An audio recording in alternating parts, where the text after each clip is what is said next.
반갑습니다. 송주준입니다. 윤석열 대통령이 퇴임하고 난 뒤에 탄핵이 되고 난 뒤에 조기 대선이 6월 3일 날 열리게 된다라는 것은 이제 기정사실이 되어 있습니다.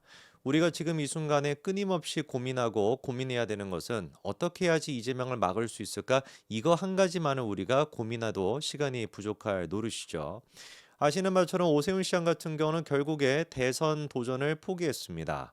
아무래도 이제 그 명태균과 관련된 이슈 그리고 또 최근에 지지율이 굉장히 좀 지지부진했죠. 토지허가세 문제부터 시작해가지고 뭐 여러 가지 문제가 겹쳐가지고 오세훈 시장 같은 경우는 대선 불출마 선언을 했습니다. 참으로 저는 잘한 결정이시라고 보고요. 그리고 서울시장직을 오세훈 시장이 유지해 주시는 게 정말로 저는 감사한 일이라고 봅니다. 그래서 오세훈 시장의 그 큰 결단이 정말 이제 무효가 되지 않도록 우리가 그 다음에 또 해야 되는 거는 뭐겠습니까? 이재명이가 대통령이 되는 것만큼은 막아야 되겠죠. 이재명이 대통령이 되는 것을 막기 위해서는 두 가지가 반드시 필요하다라고 몇 번 말씀을 드렸습니다. 첫째는 일단 우리끼리 절대로 분열해서는 안 된다. 사실상 지금 상태에서 우리가 대권 후보라고 한다면은 김문수, 홍준표, 한동훈 세 사람이 등판하게 됩니다. 오세훈 시장은 이제 뭐 그 안 하겠다라고 했으니까요. 김문수로 단일화가 되건 홍준표로 단일화가 되건 한동훈으로 단일화가 되건 누구로 단일화가 됐든지 간에 우리는 절대로 벗어나서는 안 되고 똘똘 뭉쳐가지고 그 사람한테 힘을 밀어줘야 됩니다. 몇 번 말씀을 드렸습니다만 여론조사를 봤었을 때 요번에 나왔던 지난 금요일날 나왔던 한국갤럽도 그렇고요. 현재까지도 무당층이 30% 가까이가 됩니다. 그러니까 나는 어느 쪽도 지지하지 않아 아무도 지지하지 않는다라고 얘기하는 사람들이 30% 가까이가 되거든요. 이 사람들을 우리가 설득할 수 있어야 됩니다. 그러면은 보수 쪽에 있는 사람들 35%, 찌재명을 지지하는 35%, 그리고 가운데 있는 30%라고 한다면은 우리가 진짜 10%만이라도 그 사람을 설득할 수 있고, 그리고 나아가서 35%는 절대로 분열되지 않는다라고 한다면 충분히 우리가 뭘 할 수 있는 거예요? 이재명을 막을 수가 있죠. 이런 차원에서 저는 정강호 목사의 그 자유통일당이 또다시 대권 후보를 내겠다. 윤석열 대통령과 통화까지 했다. 이런 얘기까지 하시던데 저는 이거는 정말 어리석은 짓이다. 정강호 목사님이 뭐 대한민국을 지키기 위해 가지고 나름대로 방식으로 시위도 많이 하시고 이런 것들은 다 압니다만 제가 봤을 때 이번 대선에서 자유통일당이 후보를 낸다라고 하는 것은 최악의 한 수가 될 수밖에 없습니다. 지난 대선 때 여러분 기억나시죠? 윤석열 대통령이 몇 프로 차이로 이겼습니까? 0.7%. 만약에 자유통일당이 나와가지고 0.7%만이라도 득표하게 된다면은 지난번이었다라고 한다면 어떻게 되겠습니까? 이재명이가 대통령이 돼 있던 거예요. 무슨 일이 있어도 우리끼리는 분열이 돼서는 안 됩니다. 지금은 자기 어떤 그 슈퍼챗, 자기 어떤 후원, 제발 그런 어떤 한낱 세속적인 어떤 이익과 야망을 위해 가지고 그런 것들을 추구하는 진짜 말도 안 되는 짓거리를 할 때가 아니라 정말 우리끼리는 김문수로 됐건 홍준표로 됐건 한동훈이 됐건 누구로 일단 됐든지 간에 단일화만 딱 되면은 절대로 35%는 흩어지지 않고 헤쳐 모이고, 그리고 중간에 있는 10%를 갖다가 설득해야지만 누구를 막을 수가 있다? 이재명을 막을 수가 있습니다.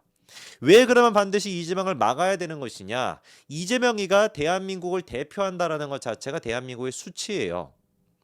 이재명이가 성남시장이었던 것도 성남시민 전체의 수치인 것이었고, 경기도지사였던 것도 경기도민 전체에게 수치였던 겁니다. 그런데 한 발 더 나아가지고 대통령이 된다? 이거는 대한민국 자체를 갖다가 부정하는 게 되는 겁니다. 대한민국이 자유민주주의 국가가 되기 위해서 수많은 사람들의 희생과 피로써 지금 이 자리에 왔습니다. 우리나라 국민들뿐만 아니라 해외의 많은 사람들, 청년들까지 자기의 목숨을 갖다가 잃어서라도 대한민국이 공산화가 되는 것을 막기 위해 가지고 자기의 목숨과 청년의 세월을 내놨고, 그 결과가 지금 우리가 맞닥뜨려 있는 대한민국 아닙니까? 글자 그대로 어떻게 지켜온 대한민국인데 이거를 이재명이 같은 저런 잡범한테 우리가 넘겨줄 수가 있겠습니까? 아무리 제가 머리를 굴리고 또 굴려봐도 이재명 같은 인간이 지금 자리에 올라와 있는 것도 납득이 잘 되지 않아요. 여러분들도 납득이 안 되실 거라고 저는 믿습니다. 납득이 되지 않으시죠? 저렇게나 정과 4범에 3범인지 4범인지 모르겠지만 정과에다가 수많은 진짜 범죄 혐의로 재판을 받고 있는 양반이 어떻게 해가지고 지금 야당 대표로서, 아니 지금 이제 야당의 민주당의 대통령 후보로서 저렇게 되어 있는지, 어쩌다가 대한민국의 시스템이 이렇게나 망쳐졌으면 저런 인간 하나 정리가 되지 않고 저 인간이 이 자리까지 올 수 있었는지 정말로 저는 분통이 터집니다. 그리고 이런 시스템을 갖다가 엉망진창으로 만들었던 장본인 중에 하나가 바로 문재인이 아닙니까? 문재인이가 망쳐놨던 사법부. 이 사법부가 이재명을 지금 저 지경까지 만들어준 거 아니에요? 대한민국의 사법부가 한 번이라도 정상적이었던 순간이 있었다라고 한다면 이미 2017년도 18년도 당시에 이재명이 선거법 위반, 친형 강제 위반과 관련돼 가지고 선거법 위반으로 그때 재판받지 않았습니까? 2심에서 이미 당선 무효까지 나왔음에도 불구하고 대법원에 가가지고 무죄로 뒤집히는 진짜 기염을 토했죠, 사법부가.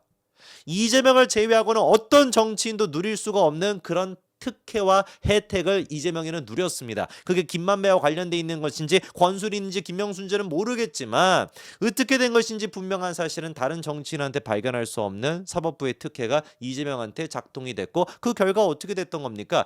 이재명이가 2017년도 18년도에 정치인으로서 나가리 되는 게 아니라 살아남을 수 있었고 지금도 있는 거 아닙니까?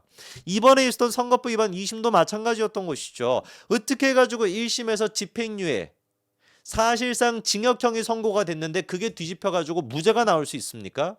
이거는 민주당 쪽에 있는 변호사 누구를 붙잡고 물어보더라도 이거는 예상한 사람이 없었어요. 물론 배지 달고 있는 미쳐있는 그 인간들이 나와가지고 아무 소리나 찍찍거리면서 그냥 떠들고 댕기는 것이지, 민주당 쪽에 있는 그냥 패널들이나 아니면 변호사들조차도 사석이나 모든 곳에서 이재명이 일단 이거는 어쩔 수가 없어, 무죄가 나올 수는 없고 이거는 일단 피선거권 박탈령이 나올 수밖에 없어, 모든 사람들이 다 예상했습니다. 근데 그거를 뒤집고 무죄가 나오지 않았습니까?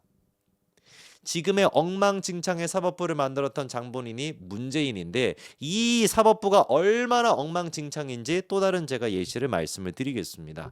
김만배가 2심에서 무죄가 나온 거 여러분 알고 계십니까?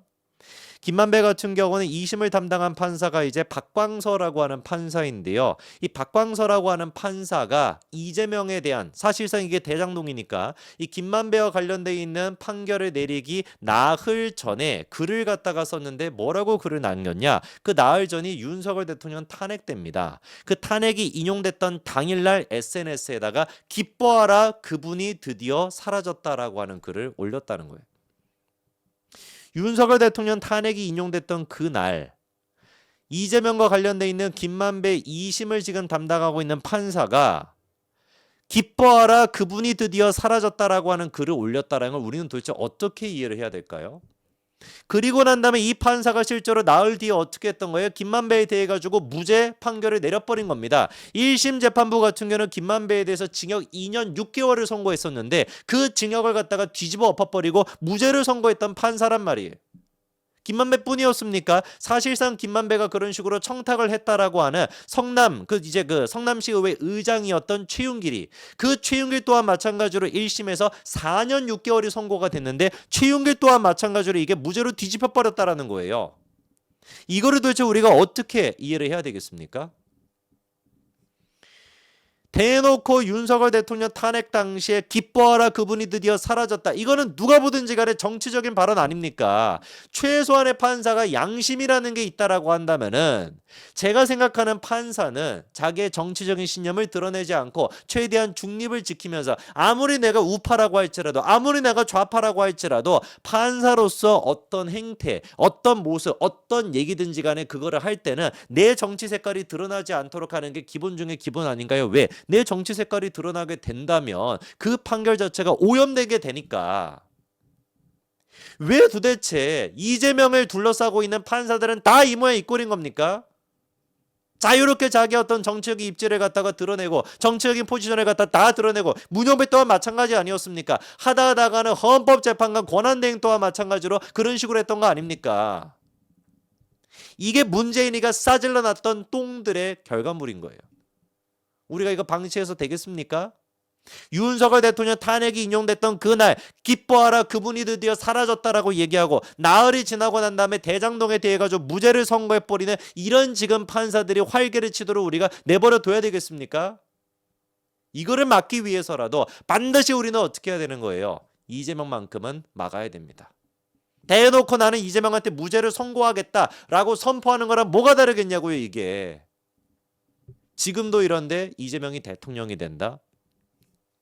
이재명과 관련돼 있는 모든 형사 혐의들 모든 재판들은 제가 보기에 올 스톱을 넘어서 가지고 그냥 무죄로 끝나게 될 겁니다. 완벽한 히틀러의 부활이 되는 것이죠.